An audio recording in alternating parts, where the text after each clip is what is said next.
Aidan, thanks for hanging around to have a word with us. Overall, happy enough with what you saw there? Yeah, very happy, Gary. Obviously, it's soft, proper, soft testing ground, but very happy. Everyone seemed happy with the main horses anyway, so everything went well. And Australia, the obvious starting point.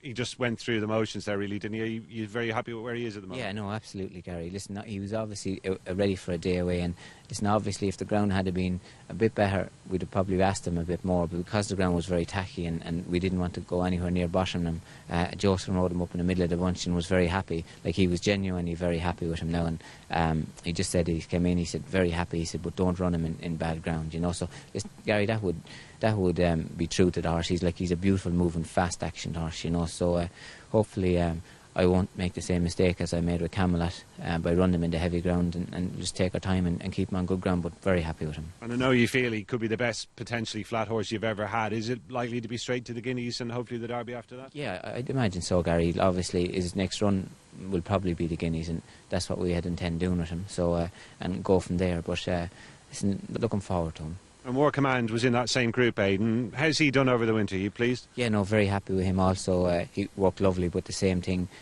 ground is the big thing, and Colin just said that like, don't run him on bad ground either, you know. So Christopher rides him out every day, always said that, and listen, that would be true to the form. Obviously he's a war front, so good moving horse, so he'll be trained for the Guineas as well, and obviously if the two of them look like they're going to make the Guineas, War Command might go to France and Australia stay in England. So as things stand, it'd be pretty unlikely they'd run against each other?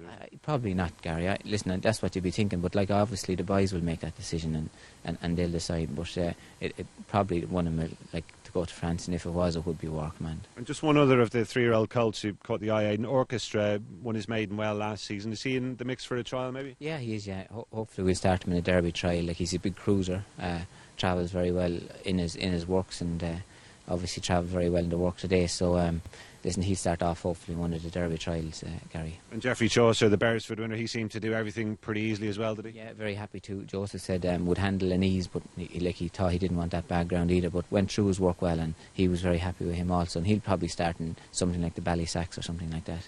And then you've got Leading Light, Aidan. He was in that group too, the Ledger winner last year. You were saying there he's going to be trained maybe as a cup horse this season? Yeah, I think that's what the lads were thinking of doing, so I'd imagine he'll probably have a couple of runs before Ascot if everything goes well, and he might start at Navan and go to Leopardstown and then go on to Ascot for maybe the Ascot Gold Cup, so that's what we're thinking, Gary. And of all the horses we saw, and I thought Tapestry looked particularly well. You seem really pleased with how she's done over the winter, strengthened up well. Yeah, very forward. She's very forward in herself, and she's ready to rock now, so she'll obviously go home and have a few easy weeks and then hopefully go to Newmarket, but we're very happy with her also, Gary. And one we didn't get a chance to see, Aidan, Verzano, high profile American import. That obviously wouldn't be the sort of ground he'd be used to over there, but what's the situation with him? Yeah, no, he's obviously not long with us, but he was just ready for a canter away, and we were just trying to get him used to the European way, so this was only he went down in a bunch and cantered up behind the bunch, but very happy with him. The plan, I think, is to go to Ascot with him for the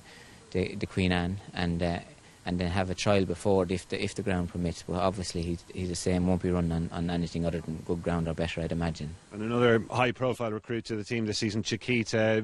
By the sound of things, she didn't do an awful lot there today, did she? No, she only cantered up, and she's not long with us either, but she's a very good filly. Obviously she won the Irish Oaks and second in the Diane, so it was just a day away for her really. She went down, cantered down a mile and cantered back, so Davy, her order, was very happy with her, so we were thinking of long term she might start or go to York for the Yorkshire Oaks and have a run before that somewhere, so we've a lot of time with her, so we'll just let her enjoy herself there for the first half of the season.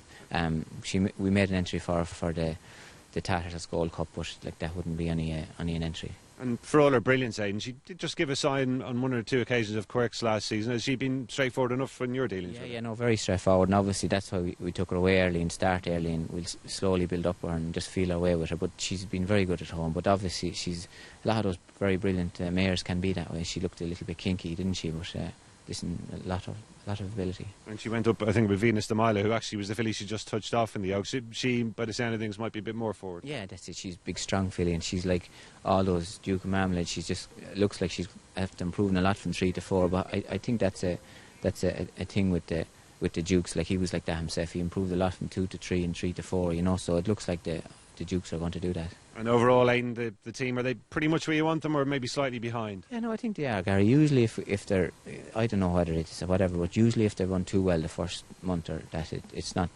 maybe the best thing for the rest of the year. But I think they're in a good place, Gary. Listen, obviously they're not near 100% yet, but I think they're in a good place, that they'll come on from the runs, and they're fit enough to run on the ground if they have to, but like obviously maybe not wound up, you know. So hopefully and we think that they're in good order enough, so we'll play it along slowly and see what's going to happen. Exciting times ahead. We better let you go before we get thrown out of here, Aidan. Thanks for staying around to have a chat with us. Pleasure, Gary.